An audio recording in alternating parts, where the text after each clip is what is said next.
FW 89.3, Washington, D.C. So happy to have you with us this afternoon. I am your host, Jackie Lukman. I'm so glad that you are able to join us. And we are ready to go here. It is Friday, August 16th. It has been an incredibly wild week. Every week has been a wild week in this election cycle, and there is so much going on. Cannot afford to waste any time, so let us get right to it. Listen, we are in pledge drive again, ladies and gentlemen. And let me just tell you that here on Darker Than Blue, I have appreciated, and Sean did as well, but life happens and we all have to do some different things. But we have appreciated so much the ability to be able to come to this platform, WPFW 89.3 FM, and do what we love to do, which is talk about politics and break it down in a way that our people, working class, poor, and oppressed people across the spectrum can understand what these policies mean to them. And being able to do this here on this station, this listener supported, public, community based, and focused radio station here in the Washington, D.C., Maryland, Virginia area has been so important to me because I kind of grew up listening to WPFW quite a bit. I have loved the music programs. I have loved even more the community engagement programs. I have loved so much of the content on WPFW that I was actually very freaked out a few days ago when I went to listen, because I do listen to the station all the time at home, and I went to listen and there was nothing. There was like nothing. There was static, there was interference, but that was it. And I did not realize that there was an attack on the station's servers. It's called a DOS attack. And that actually happened to WPFW last week. So when you couldn't hear your favorite program on WPFW on this station for an hour or two one day earlier this week, how did that feel for you? Because for me, I kind of thought, oh my God, did the station finally get taken off the air? Did they finally get rid of Pacifica? Because you know that the corporate entities have been trying very hard to silence as many progressive voices as possible in journalism, in the on in print media, even in radio. So I was really concerned that they finally got to WPFW, but thankfully, folks, we have an incredible team of engineers there. It's a small team of engineers, and they are spread thin. The engineers have to service all 5 Pacifica stations, but they were ready. They were absolutely ready when this attack happened. They jumped on the problem, so they were able to limit the damage, if you will, to just having WPFW off the air for a couple of hours. They hopped on it. They got the firewall up and expanded it. They were able to analyze what happened. So that's how they figured out it was a DOS attack. It wasn't an accident. It wasn't unintended consequences. No, this was something that was intentionally done to interrupt the delivery of the message that we have here on WPFW. This was an intentional attack. And if we did not have the engineers that we do who are committed to the work that we do here, who are committed to the message of WPFW and Pacifica in general, but WPFW specifically, changing the world one broadcast at a time. Even the engineers are dedicated to the mission of this station, and they were able to get us back on the air following these DOS attacks, this DOS attack. But can you imagine what it would be like if every day you went looking for WPFW on your dial at 89.3 FM, and every day you heard nothing but static, silence, a little interference maybe, but not your favorite WPFW programs anymore. This is the future that we are fighting to never get to. And we're also fighting to beef up, to expand, to shore up our resources so that we can do more to protect this station and the integrity of the station from the attacks that we know are going to come. And we know they're going to come because they're attacking us already. So this is why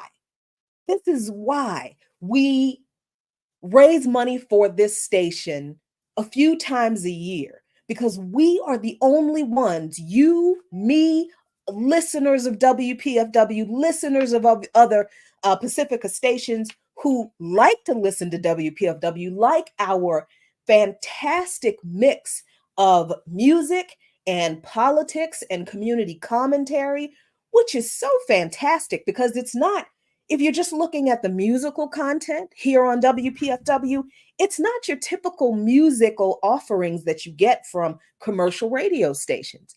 It's music from the diaspora. It's music from our Latin brothers and sisters. It's music from the Caribbean. It's music from the continent. It's cultural representation from all over the diaspora, all of our cousins. We have broadcasts on this station that speak to and focus on indigenous issues throughout the Americas. We have programs on this station that focus on struggles in the global South.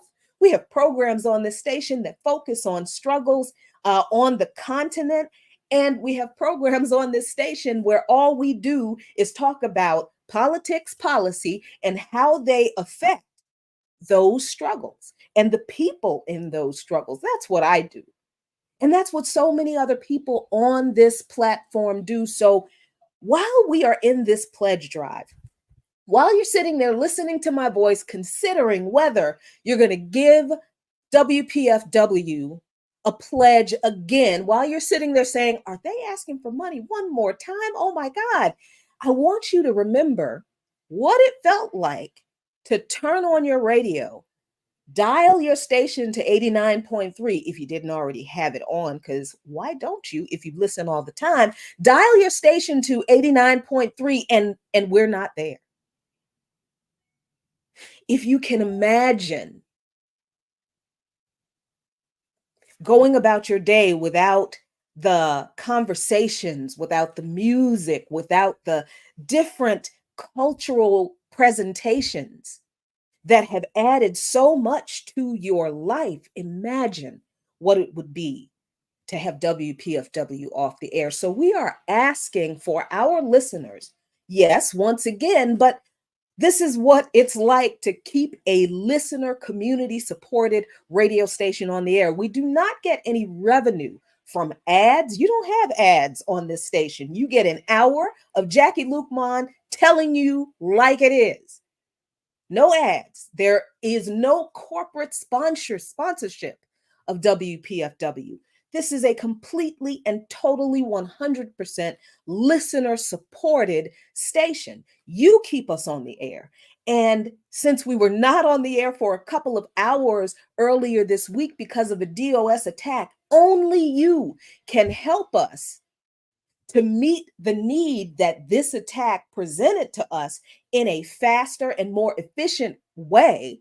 And only you can keep WPFW on the air. So please call us at 202-588-9739 or 1-800-222-9739 and pledge your support to beef up the resources, not just our engineering resources, but all of the resources we need here at WPFW to stay on air, expand our operations, expand our signal, strengthen it to reach more people, to grow this community so that we can continue to carry out this mission of changing the world, changing our world, one broadcast at a time. This is the station for jazz and justice. And here on this show, Darker Than Blue, this is absolutely the show that fits so perfectly into this mission and this programming here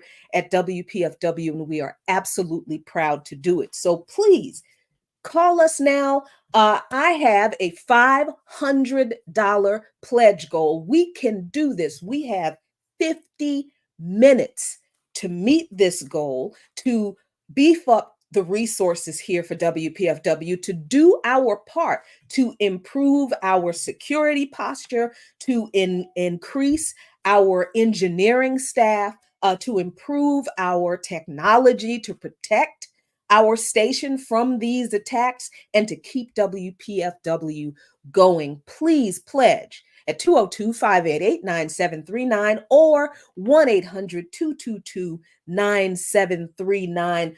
$500 goal. We get a bunch of people pledging $10, $20, $5, $3, whatever you can do. We need a lot of you to pledge whatever you can right now. And I am absolutely personally issuing a little challenge to my progressive brothers and sisters in the body of Christ out there. I know you're listening. My friends and my family over at Plymouth Congregational United Church of Christ, my friends and family over at Asbury Church, our friends over at Metropolitan, all of our progressive faith community family. Now is our time to stand on our progressive liberation theology interpretation of our faith and put our money where our mouth is and help keep this station that gives us a voice,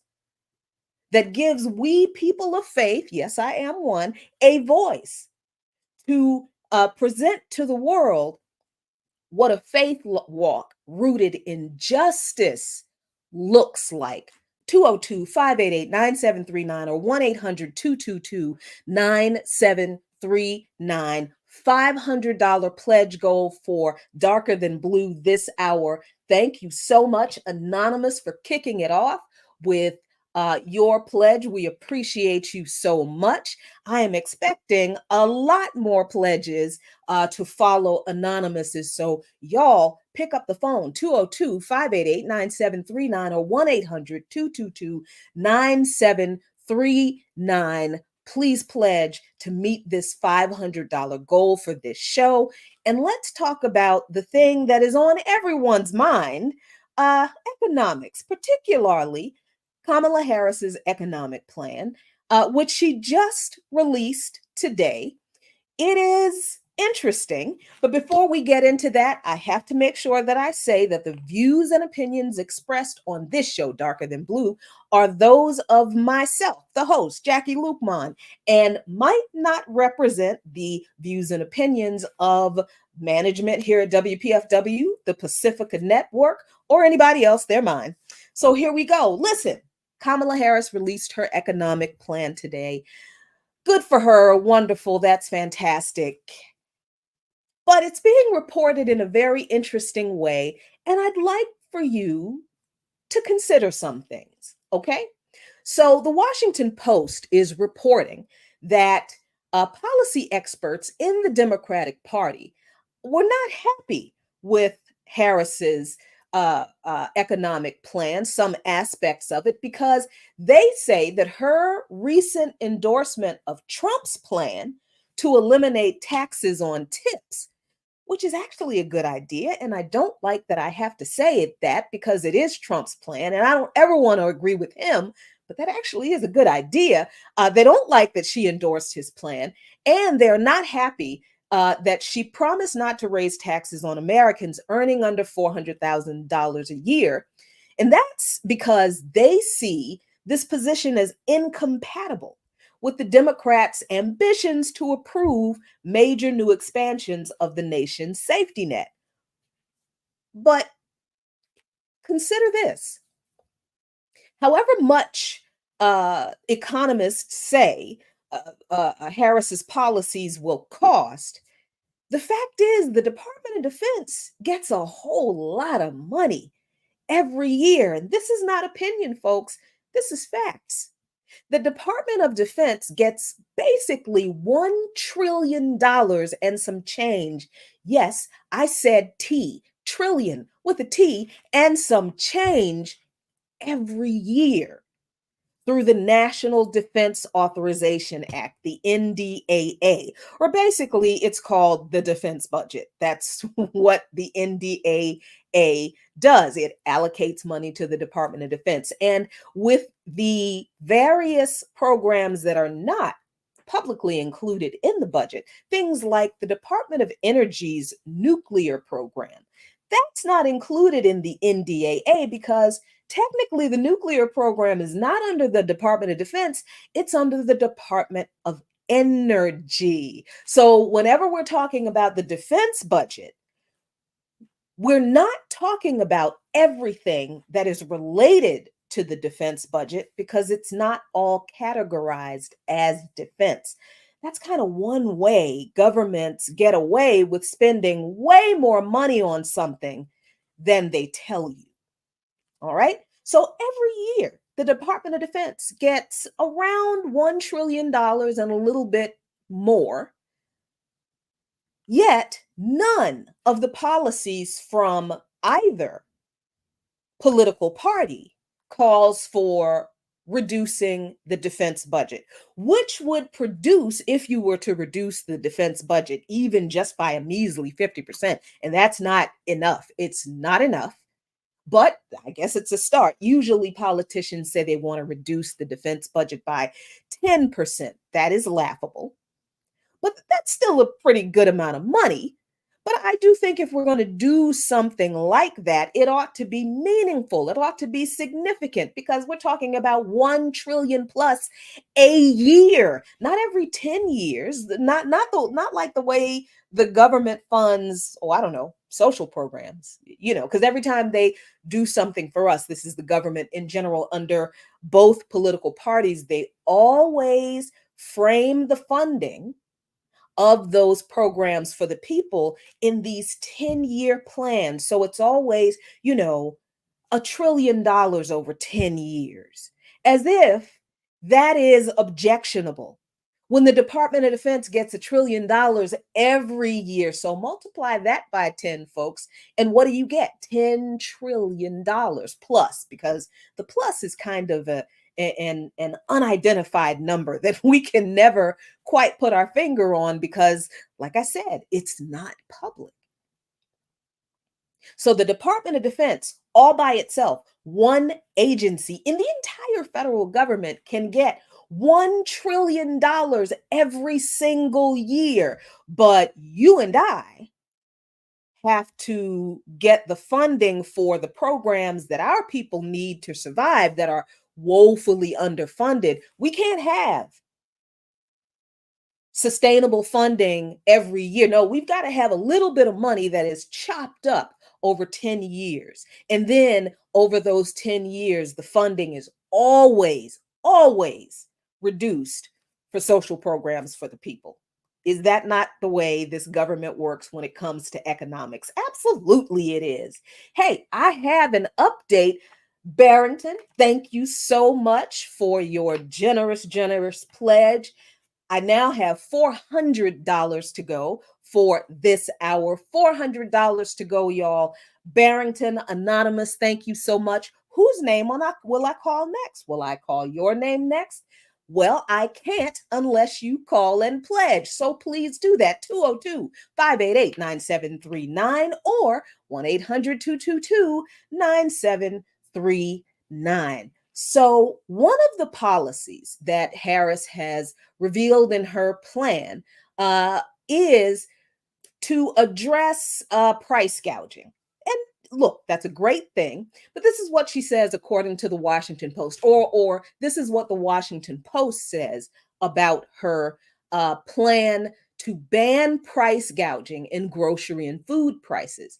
They say that while details were sparse, the measure would include authorizing the Federal Trade Commission to impose large fines on grocery stores that impose excessive price hikes on customers, her campaign said. Grocery prices remain a top concern for voters.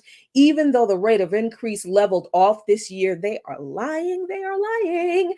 And every time you go to the grocery store, you know they're lying. Grocery prices have jumped 26% since 2019, according to Elizabeth Pancotti, Director of Special Initiatives at the Roosevelt Institute, which is a left-leaning think tank obsessed with Roosevelt and the New Deal. So even Democrats didn't like this. So because some Democratic economists didn't like the idea, and because they said that they hoped that the idea reflected, this is not me, this is not my opinion, this is the Washington Post reporting on what these Democratic economists said. They hope that this plan, or her announcement of this plan, reflected little more than political messaging. Like, the Democratic economists are literally saying, I hope she's lying because we don't want to do this. Here's the thing. I'm not going to tell you whether she's not telling the truth or not. What I am going to do, or what I am going to try to do, is to explain why this policy, it's lacking a little bit. So, what is the problem with this policy? Well, first of all, grocery stores by themselves do not set food prices. Okay? Prices are set, and this is according to Forbes magazine. Once again, not me, this is Forbes, saying that prices are set by either retail category managers or pricing analysts according to their category role: competitive, destination, innovation, etc. Market intel, demand elasticity, or the contraction and the expansion of demand for products in the market, and the corresponding gross margins and sales targets. My neighbor is cutting their grass, and Kimathi is angry that the neighbor is not playing with him while he's cutting the grass. Any given retailer will have dozens of product categories based on particular purchase occasions, such as milk, yogurt, snack bars, citrus, berries, blah, blah, blah. Here's the kicker. Remember, I just said grocery stores do not set prices for products by themselves. It's not their decision alone.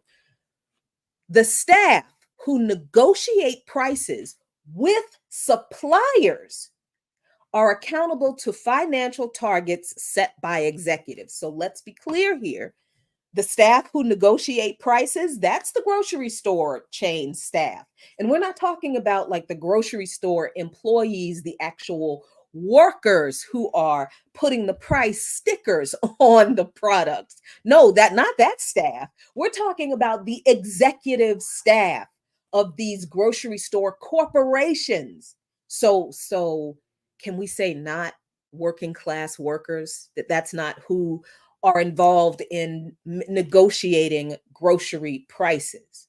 These are upper management kind of people. They negotiate prices with suppliers. So if grocery store employees negotiate prices with suppliers, why is a policy that only fines grocery stores for price gouging?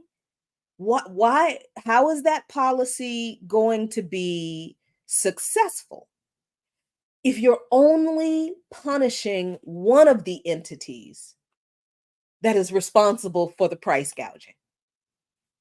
So I thought that was important to explain because, number one, we don't really know who sets prices that we are paying too much for, that are too high for many of us in grocery stores, or any store for that matter. I think most of us do kind of believe that when we go to our favorite department store, when we go to our favorite grocery store, when we go to the convenience store, that it's the individual store manager who is setting the prices. That, according to Forbes, is really not true.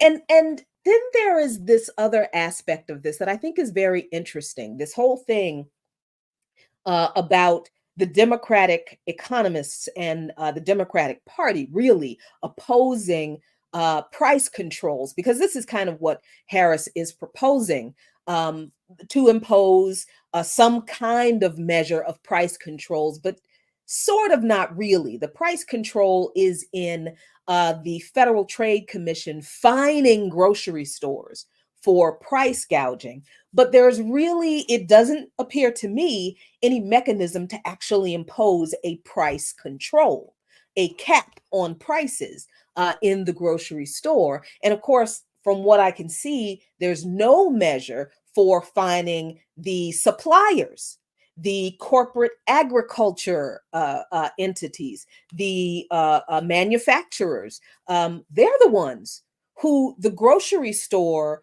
pricing people are negotiating with. They are the ones who are agreeing to or denying prices that are presented to them by the grocery store. So if the corporate suppliers say, no, we don't want our product priced at that price point because it is too low to meet our profit margin projections, you have to price it higher, grocery store chain.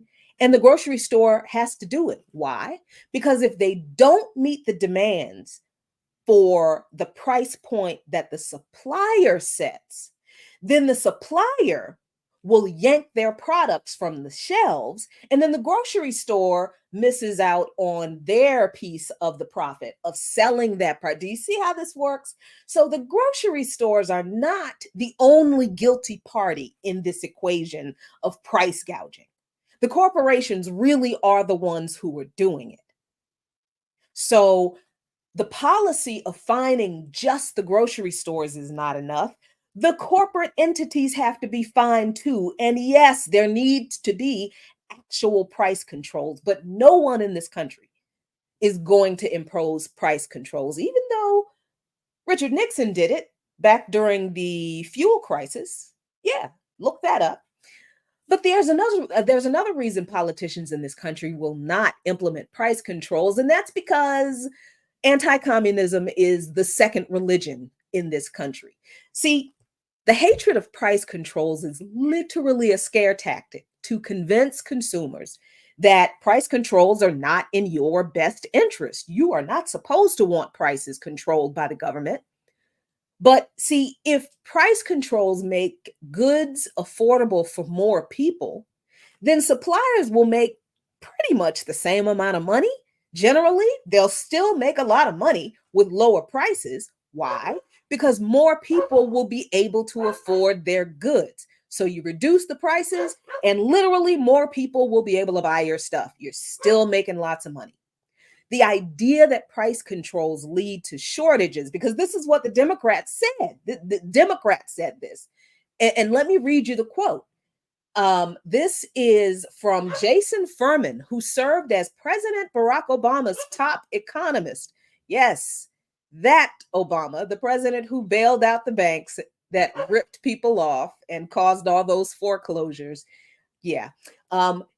This person, Jason Furman, said, quote, the good case scenario is price gouging is a message, not a reality. No, price gouging is a reality. And the bad case scenario is that this is a real proposal.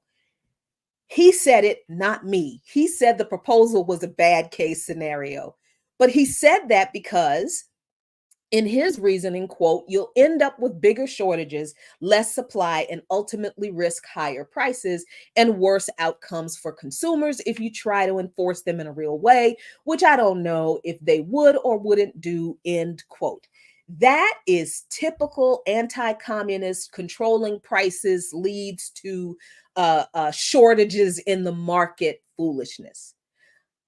That is the excuse that price controls lead to shortages that corporations make to keep the government from enforcing price controls so that corporations can make enormous profit, even when they overprice their products so fewer people can afford it.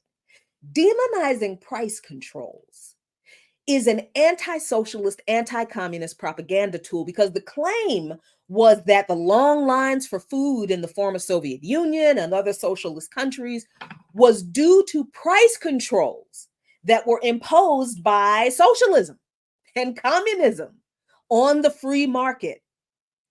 These people who make this claim that price controls under socialism and communism will destroy the free market and cause shortages and cause higher prices really don't ever mention the coups, sabotage, corruption, and outright violence that is unleashed in these countries where, yeah, there were long lines for food and other goods, but that was because the instability created by the imperialist interference in their countries destabilized their markets because the capitalists in those countries were in league with the US. So those capitalists did whatever the US told them to. What was Richard Nixon's favorite infamous line? Make the economy scream.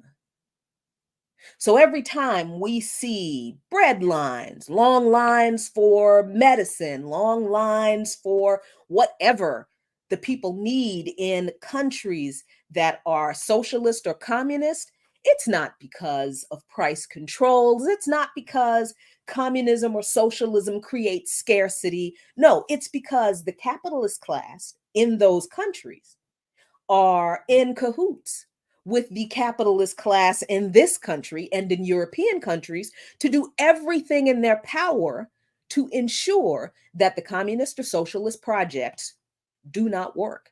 So they intentionally cause shortages. They will close entire factories in order to create the conditions so that they can make the claim that, see, communism doesn't work. So, whenever people in this country have this argument about price controls don't work, it comes from the same place as the argument that socialism doesn't work. It's not that socialism doesn't work, it's that US imperialism has never stopped attacking socialist countries ever since they became socialist. Socialists have not been allowed to be left alone, exercise their self determination toward the socialist future that they want, and develop their countries and economies in a way that is beneficial to all of their people instead of just beneficial to the very small and very right wing, all of the time capitalist class that is always capitalist class in their countries, that is always in league with the imperialists in this country and their European friends. So be careful when you hear that argument about, oh, price controls will cause scarcity. No, they won't. It will make things be more affordable for you. So you want price controls. So another thing that Harris is proposing in her economic plan is to tackle medical debt, which is great.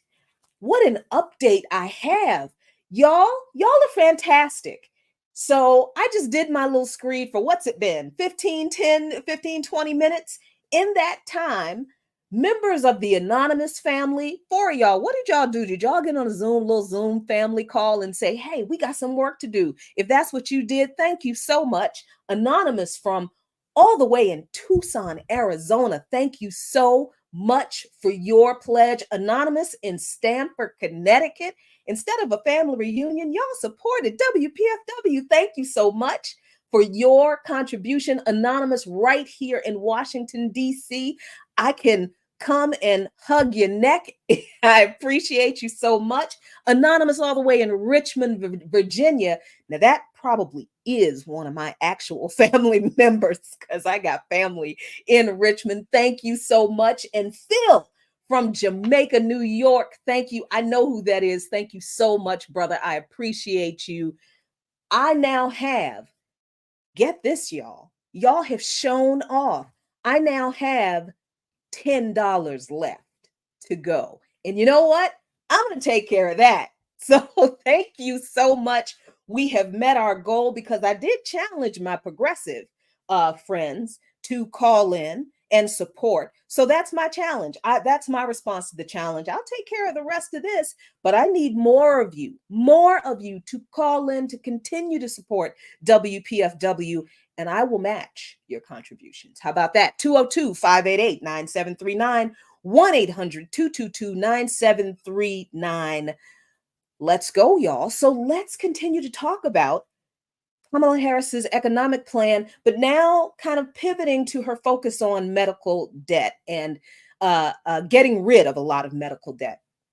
The Washington Post reports that she has endorsed or has presented a plan to provide incentives for hospitals to forgive medical debt. Okay, here's the thing. It seems to me that if the hospitals and the insurance companies are ripping people off with incredibly high prices for medical services, and this is the point at which I have to say this campaign of publishing the actual prices of services in hospitals, it doesn't do anything. If you publish the price list and I still can't afford any of the services, you have not solved my problem by publishing the price list. Trust me, everyone knows how expensive medical care is. And I mean medical care in general. Everyone knows that you can go to CVS or any drugstore and get Tylenol on sale. But if you are given Tylenol in the hospital, that's $500 for those two Tylenol. And we understand that that markup goes to the insurance company and it goes to the hospital. So again, if the incentive is given to the entity that is ripping people off, the incentive to stop ripping people off is given to the entity that is ripping people off, who who who wins? Is it I'm pretty sure I'm not confused here because I think, and okay, this is my opinion generally, but if someone were ripping me off, I would not go to the person who is ripping me off and offer the person incentives to not rip it. I would not go and pay the person who is ripping me off to stop ripping me off. But I feel like that's what this policy kind of does. And again, I don't think it's enough. I think it looks and sounds and feels like it's a campaign promise without anything to back it. We'll see. We'll see. But I do remember at one point Harris saying that she supports Medicare for all. She did say that at one point, didn't she? And wouldn't all of these issues be resolved with the medical debt and the insurance fraud and all of that? Wouldn't those issues be resolved with Medicare for all, with single payer healthcare? I know they're not the same thing, but still. But if the problem is medical debt and we want to solve that problem, then why don't we just implement single payer health? Because that would solve but we're not getting that. We didn't get that under a Biden Harris administration. We didn't get that obviously, we didn't get it under a Trump Pence, and we will not get it under a Trump Vance administration either, were he to win.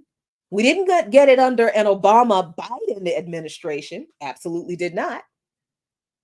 So, I don't think we're going to get it under a Harris Walz administration either. Because again, Medicare for all, single payer healthcare, a very socialist kind of thing. And no, socialism is not what this country does. This country does not do meeting the needs of all of its citizens. This government does not do taking responsibility to ensure that the human rights of all of its citizens are guaranteed. And by human rights, I mean the right to healthcare, housing, education, clean environment, well-paying, decent job, adequate leisure time. Yeah, those are human rights that should be guaranteed by governments whose responsibility it is to ensure the well-being of its citizens, not to ensure that all of its citizens are rich, right? but just to ensure that all of its citizens have the ability to sustain their lives, to live a decent, healthy life, to work a job that supports them and their families, and to have enough leisure time so they can relax, rest, pursue whatever personal enlightening pursuits people have on their own free time. Become be a full human being. That's not what this government does. In general, under every administration, do not expect a change from that under a Harris-Walz administration. This is not a dig at her just because she is Kamala Harris. This is the truth about this government, regardless of who is in the White House running it. Another aspect of Harris's plan to deal with medical debt is that her proposal is that the government will buy back medical debt and then give these incentives to the hospitals and all that kind of stuff. So I stopped again as I'm reading it. I'm like, oh, so your proposal is for the government to buy back this outstanding medical debt, but the government can't do that with student loan debt. You all know I went there. I went there. So I had to tell you that if the government is able to buy back medical debt to erase it for people, you cannot tell me that the government cannot do that for student loan debt, especially folks, since we know that the government did that with what? Those PPP loans. Remember that? Hundreds of thousands of dollars, if not millions of dollars in loans for individuals and small businesses. How many of those loans got just forgiven? Just like that. A lot. Millions of dollars of loans just wiped away. And that seems to be able to be done in every instance, except when it's a direct benefit for working class and poor folks who are struggling under a certain kind of debt, that was made impossible to dispatch through bankruptcy because of the policies of Joe Biden from his 40 years in the Senate. And now that she is running for president, I guess I understand people's splitting hairs, bringing up the lack of power that the vice president had in why we haven't seen these policy proposals before now. But now we're expecting her to have this power to get all of this done simply because she is in the office of president. And let me explain why that's a little interesting. Because remember when Barack Obama was president and there were things that Black people in particular expected him to do for us? And remember when those things began to not be done and people began to say, hey, sir, we voted for you. What is happening? And what did some people say? Well, he can't do anything. He's only one man. And the Republicans are blocking everything he does. He doesn't have all that power. He was the president of the United States. And he had no power to do anything for us, according to folks. And many of those folks are the same people now who are saying that she didn't have any power as vice president to push any of these policies. But now that she is running for president, they expect her to get all of this stuff done. At the same time, the Republicans were, of course, saying that Barack Obama had the power to destroy the entire government, if not the country, all by himself. So the idea that presidents and vice presidents either have all of the power to destroy all of the things or either have no power to do anything good for us That is such a that is such a disingenuous, hair-splitting argument, because the truth is these politicians have the power to do whatever they want. Listen, if you have the power to allocate $1 trillion to the Department of Defense, and if you have the power to authorize arms shipment to a country whose government is carrying out a genocide that the entire world is demanding an end to, if you have the power to do that, then you have the power to do anything else you want.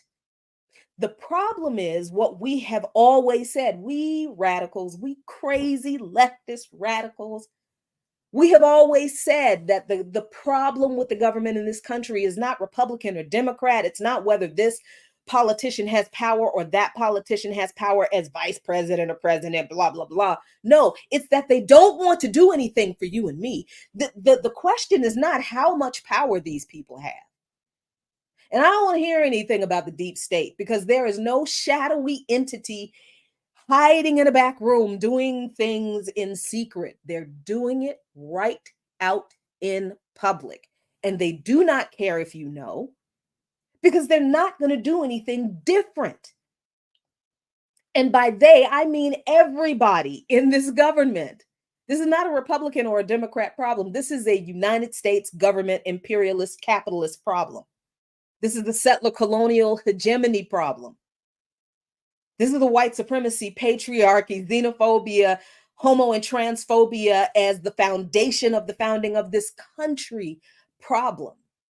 People who run this country have never and will never do anything for the vast majority of the people struggling under the very policies that they promote, claiming that those policies are good for us, when indeed those policies do nothing but rain down misery and a lot of times destruction and death around the world for people who look a lot like you and me, Black and brown folks, working class folks, poor and oppressed people, peasants, indigenous, all around the world. And that posture, those policies are so profitable for these people. They will never turn away from that profit stream. Not Democrat, not Republican. How do I know this is true? How do you know I am not just spouting off at the mouth, hating on the Democrats, hating on Kamala Harris because she's a woman, because she's a Black woman? Nope, my criticism has nothing to do with those things. My criticism has everything to do with policy and the relationship of politicians to the imperialist policies of this government. All right? So what I'm talking about is not an individual candidate. I'm talking about what this government writ large does, regardless of who is in power. Because imperialism is the same, capitalism is the same, militarism is the same, whether it's a Republican or a Democrat sitting in the White House. Those weapons are going to go to Israel, whether it is Kamala Harris who sends them or Donald Trump who sends them. And he will continue to send them. So is there daylight between the two parties? I mean, I guess if you really want to look hard to find it. But when we are talking about the crisis of our time, which is genocide and human suffering that is propelled by capitalist and imperialist greed, that's not a Democrat, or that's not a situation where the Democrats are better on it than the Republicans. No, they are in lockstep, arm in arm. Did you all not see Republicans and Democrats, white and Black, male and female, applauding, standing ovation, clamoring to shake the hand of Benjamin Netanyahu at the US Capitol just last week? Did you not see that? And folks have made a big deal about saying, well, Kamala Harris was not there, but she did meet with Benjamin Netanyahu privately.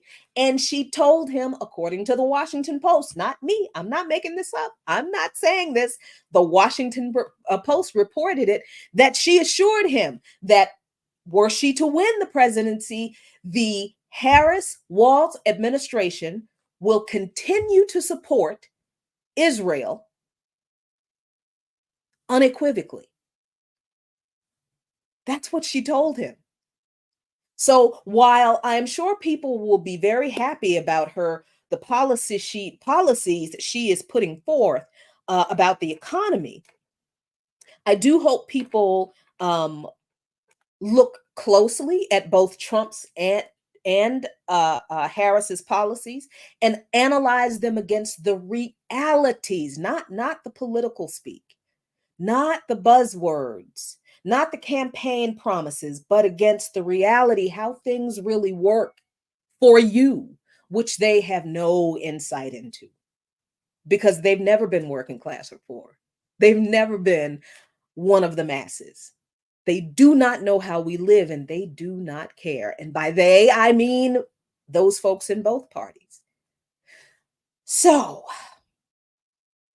for the rest of this election cycle, I would love for us to be a lot more analytical, a lot more dispassionate almost about the way we look at these politicians, both of them, all of them, and their parties and their policies, and determine how close to reality are these solutions from all of them, and how close are they to what you actually need. We should be doing that with all politicians. We should not be gaslighted into voting for a politician. We should be free in a democracy to exercise our right to use our vote to support candidates who we believe in. Candidates who we believe will give us the best outcome that we need. And to understand that we are inextricably connected to all of the people struggling around the world under foreign policy that comes from the government that denies us here domestically what we need. So what's going on to other people around the world is absolutely of paramount importance in this election season, because our tax dollars go to fund the degradation, the denial of democracy, the denial of self-determination, the militarism, the oppression, the corruption, the exploitation and theft of resources and land, the exploitation and murder of people who are being exploited for their labor and who are assaulted and murdered when they rise up against the exploitation. That is all funded by our tax dollars. And the same people who are telling us that they don't have enough money to fund programs for the poor, they take our money and they fund everything they want for war, because war is more profitable to them than funding social programs for us is. So let's check our totals again. Still at our goal, and that is okay. That is fine. Although I do wish some more of you had called in, but that's all right. You have plenty of time because obviously broadcasting is not done for the day. You have plenty of time still to call in and support WPFW. Pledge WPFW to keep this fantastic content that is already on the air going, and to continue to provide a space for new content to come in. We have a slew of new shows that is so exciting. Imagine if there were producers, content producers, show hosts, DJs, poets, actors and actresses who have, historians, academics, politicians who have a message for you, but you can't get the message because WPFW isn't here. You can make sure that does not happen by calling 202-588-9739 or 1-800-222-9739 and pledging your support to WPFW. Hey, before we go, I want to let you all in the PFW community know about some upcoming events tomorrow from, I think, 12 to 6.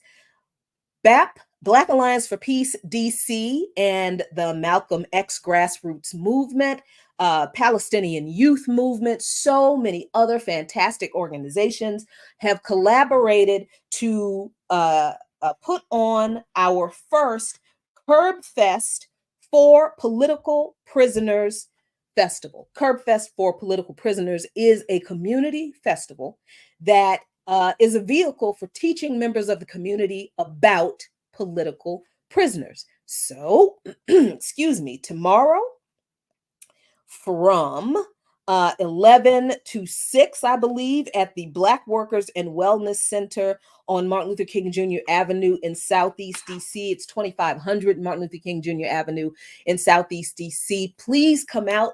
There will be food. Sorry, wasn't supposed to say that. Whoopsie. There will be food. There will be games for kids. There will be entertainment and a lot of fun. And then on August 24th at Plymouth Congregational United Church of Christ, there will be a town hall that Black Alliance for Peace DC is also holding in collaboration with the Board of Social Action at Plymouth Congregational United Church of Christ from 3 to 6 p.m.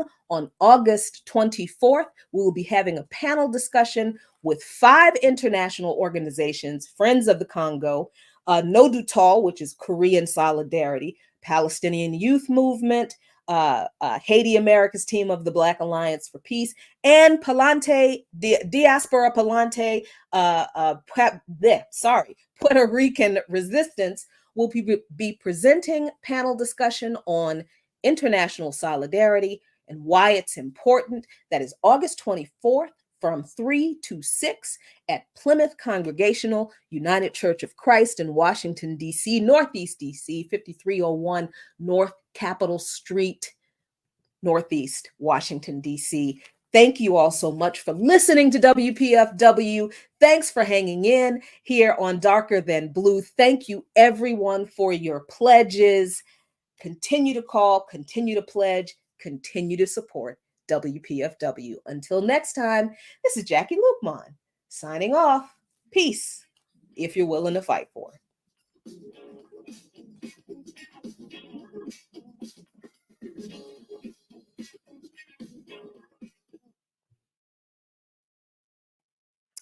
All right, folks. Thank you so very much for hanging out today. I don't know what that's doing, and I need to move that. All right. Well, I will not have a very long little after party here. It's been a week. It has been very busy. It's been extremely stressful. There's been a lot going on. There's a lot more going on. I hope I didn't get the channel or didn't get the station in trouble with the FCC. It is very difficult to not say the things I am used to saying, to provide my opinion on the candidates, which is something, according to the FCC, that WPFW, as a listener-supported, non-commercial station, cannot do. The hosts cannot give their opinions, their personal opinions, on the candidates. That's very hard for me to do. So that's why I was struggling and stumbling a little bit, because I'm trying not to get the station in trouble again. I wasn't the one who got the station in trouble the last time. Somebody made some ridiculous anonymous call. Lord. And of course, because I was nervous, because despite what people think, I am always nervous. Always. I'm always nervous when I speak live, every single time.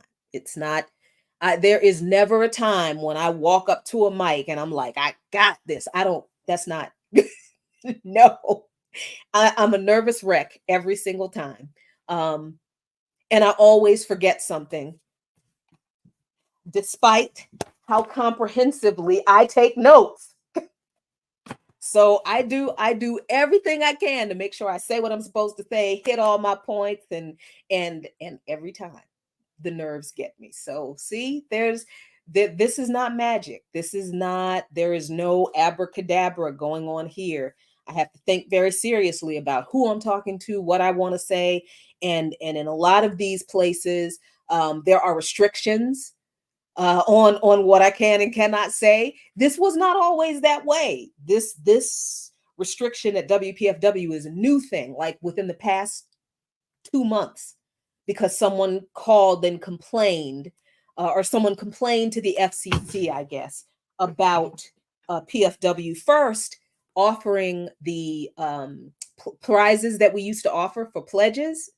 And people said that when we would tell people, hey, this is how much this a gift, the value is, if you pledge a certain amount of money, you get this, MP3 with all of these hundreds of hours of revolutionary speakers, which is valued at whatever when you pledge this certain amount of money. Well, the FCC said we can't do that anymore. We can't advertise the gifts that we give people who pledge, because that's an inducement, right? Which is illegal. Whatever.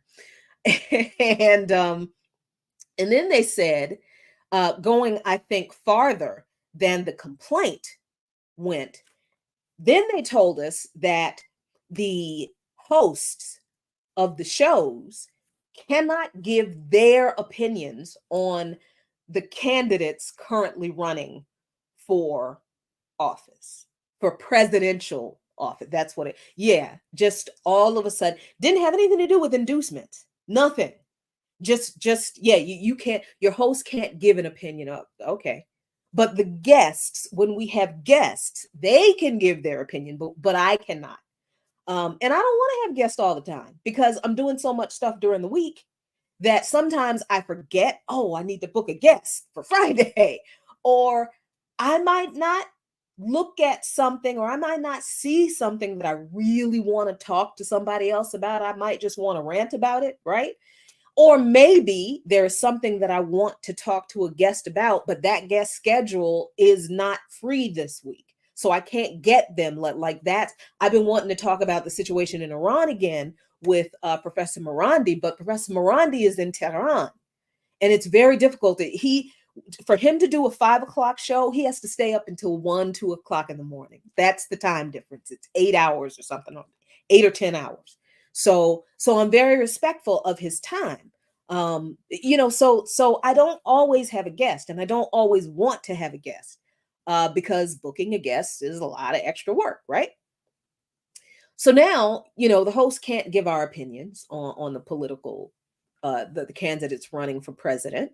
And we can make announcements for events, and this is why I flubbed a little bit on the last part when I was announcing our town halls and stuff, because I forgot that as a part of this no inducements thing, we can't tell people to come out to the events that we advertise. They literally told us that we can tell people that the event is happening, what it is, where it is, time, date, what you're going to provide, but we literally cannot say, come out to this event, because that, they said, is an inducement. We are inducing people to come. So I did that, and I was like, oh crap. And then, you know how I like a good cuss word, so you cannot cuss on public radio. So that's why I was like, oh, and then because I was thinking, oh shit, I didn't want to. So there's all of this that is always going on in my head, like, what can I say, what can I not say? A little bit later, I'm going to do an interview, which is why this is not going to be a live, a long rather, post show or double feature. I'm doing an interview on the heat. And as much as they like to have me on, I have to remember that I can't cuss on there either. I can give my opinion about the candidates, which is why they have me on all the time, but I can't cuss on there. And I cannot tell you how many times I have wanted to cuss at some of the other folks they have had. Like 2 weeks ago, I was on a panel with this Republican strategist and um Naidu, who is the host of The Heat, asked him something about Trump getting shot. And this man said the Lord was with Trump on that day. And it was at the very end of the show. So I didn't have time to hop in and say, what you trying to say? The Lord ain't with nobody else who gets shot. You, but I was just like visibly like, oh, and I think they actually did like catch the audio of me going, oh God, oh, at the end of the show before they cut off. But really was just like, oh, these fucking white evangelicals dragging Jesus into all they shit. Oh God. So I can't, while I have some freedom, a lot of freedom to say whatever the heck I want on The Heat about politics in general in the US, I can't curse, right? So on this platform, on Black Liberation Media, I can cuss, I can say what the hell I want. I can that's so there are different levels. Even on Sputnik, we had to abide by FCC rules. We had a list. There was a list of words, and I think that list was probably 50, 60, maybe not that many. It's probably, I think it was like 30 words long that we could not say, and they were not all curse words. Oh, Yipper is asking, what's The Heat? The Heat is a political analysis show, a political commentary analysis show on a CGTN, which is China Global Television Network, I think. You can find them on YouTube, CGTN, The Heat. Yeah. So, yeah, even Sputnik, and it was in every studio that the list of words and phrases you cannot say, because if you said those things, the engineer, the sound engineer, would dump your sound live, because other than the first hour was pre-recorded, so you could catch stuff like that and the engineer could edit it out, right? But the live hour, the second night, no, the second hour, if we cussed on air, and there was a couple of times, there was one time when I accidentally cussed on air, and then there were a couple of times when some guests who called in cussed on air, and the engineer, our poor engineer, he was like, y'all got to tell me. We had a code word, where when someone would say something that was on the list, we would have to tell the sound engineer real quick, dump. We would have to say the word dump in order for the sound engineer to know to bleep out that. So it was that fast. And usually we were not that fast. So it didn't happen very often, but it happened a couple of times, and we were like, oh my God, we're going to lose our jobs. But no, we didn't lose our jobs because of on-air cussing. We lost our jobs because we have fucking principles, and we were not going to both sides a damn genocide. Anyway,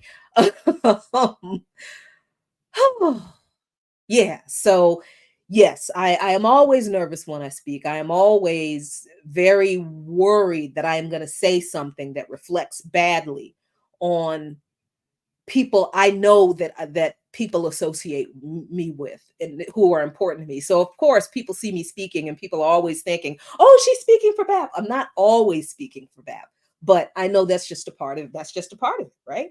Um yeah, I'm human. I'm not, this is not like this. Yes, I do think that this is my gift of gab, if you will, my ability to talk to anybody about just about anything, and really not be intimidated by people and their knowledge. um I think that is a gift from God. I think my ability to talk to anybody, to be comfortable talking to anybody at any level, I think that's a gift from God. But just because I think it's a gift from God, it doesn't mean that I am not nervous every time I have to use it. Because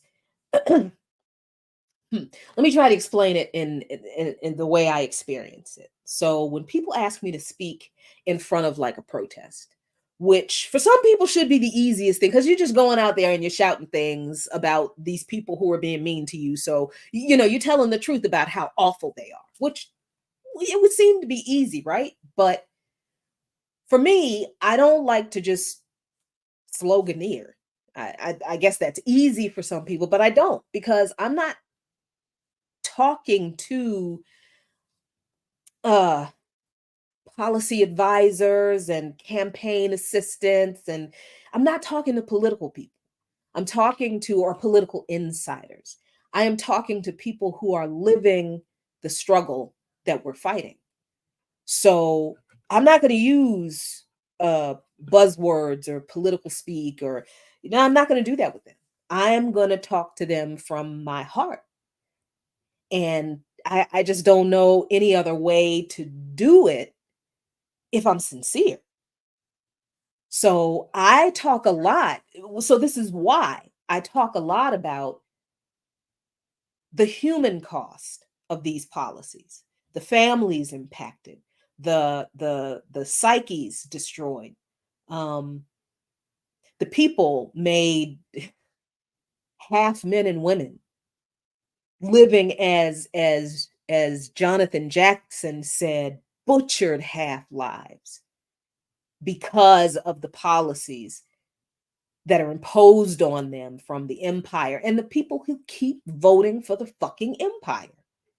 Because when I'm standing in front of people talking about these policies, I also feel like I have to convey to people all of us in this piece are not supporting this shit. Like, I feel like I have a responsibility to tell people I understand. Some of us absolutely understand that this government is responsibility for the suffering of your people, because we understand that this government is responsible for the suffering of our people. And in that way, our people, your people, are connected in this struggle against this government and its policies. So we're brothers and sisters in this. We are family. We are the same. We are alike, right? So that's one part of it. But the other part of it for me is also, I know it's got to be discouraging to see so many of us know that you are struggling, know that the policies that come from this government are wreaking havoc on you and your people, causing hardship, poverty, mass death, massacres, ethnic cleansing. I know it has got to make you wonder what the heck is wrong with those people in that country. Are they not human? And I am here to tell you that some of us, yes, we are. And I can tell you that I may not be as angry and as ashamed of those people as you are, but trust me, I am angry as hell. And I am ashamed that they look like me and supporting these positive. This is what I tell people. This is some of the things that I tell people. Yeah, I talk about imperialism and capitalism and the evils thereof, but I don't like to take the time and just give people uh the garden variety typical leftist rallying cry. No, this is a people's struggle. This is a people's struggle. So for me, I have to talk to the people. And that to me is a different thing from just doing public speaking. Because when you do public speaking, you go up there with your speech and whatnot, and you're reading off of the paper, and you look up because they teach you how to you read a paragraph or half a paragraph, and in the middle of the paragraph, you look up at the people and you say the last few words as you're looking at the people, and then you go back to reading it. That's not what I want to do, because that's not talking to the people in the room. So, yes, I do get nervous every time I speak. I never ever there is never a time where I'm like I turn this camera on, not at the morning show, not doing my shows on Fridays, not doing public speaking, not even in BAP. teach-ins, webinars, there is never a time when I'm just like, yeah, I got this. Mm-mm. When I write articles, there is never a time where I'm like, this is a banger. Everybody's going to love this. No, in my mind, it's going to be like I am going to catch hell for this again. Right? Because how many times have I been attacked by leftists because I criticized a bunch of right-wing morons that that the white left wanted to go be friends with. I've taken a lot of heat, a lot of heat. You know, it would be very easy for me in that same regard. It would be very easy for me in order for me not to be criticized for my faith, for me to never talk about my faith, but that's not who I am. Not. I am a Christian.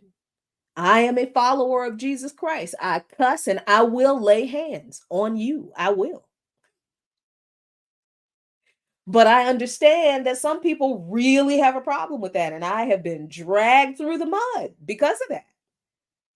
Um, yeah, that stuff affects me. I am human just like everybody else. I do not like being talked about. I don't like people being mean to me. I don't know. I have feelings.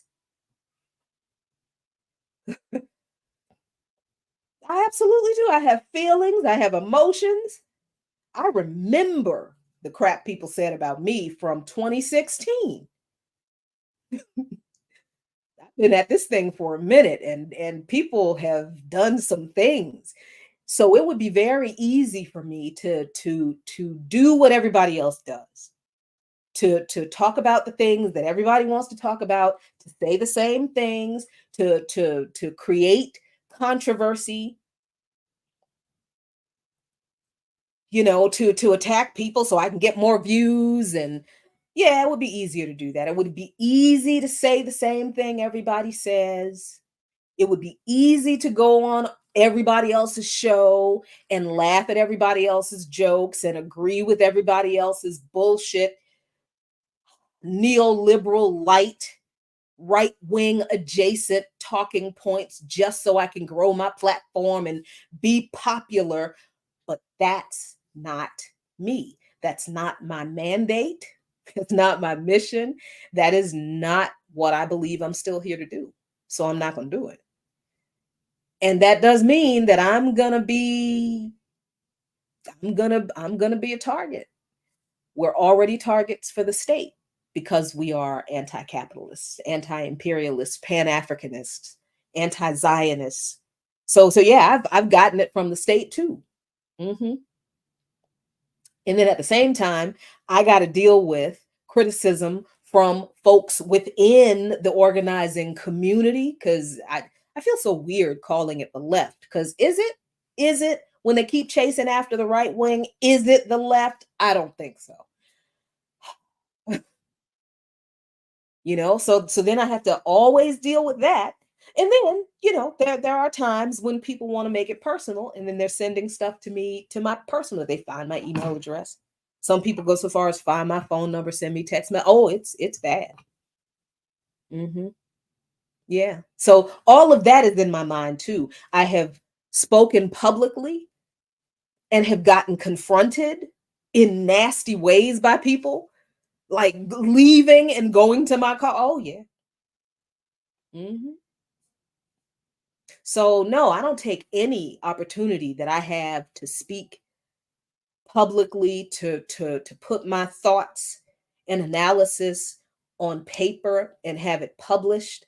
For anyone that to want to hear what I have to say, I don't take any of it lightly because I understand that it all comes with a cost. It all comes with a price. And it's a price I'm willing to pay, but it comes at a price. And the reason we are at this point politically in this country right now is because most of us don't want to pay that price. Most of us will see the few of us out here doing this paying the price. They see the attacks by the state against the Uhuru 3. They see the attacks by the state all over this country against protesters. Now it's anti-genocide, pro-Palestine protesters. But before, wasn't it us? Wasn't it protesters against racist police terrorism? Yeah. Uh-huh.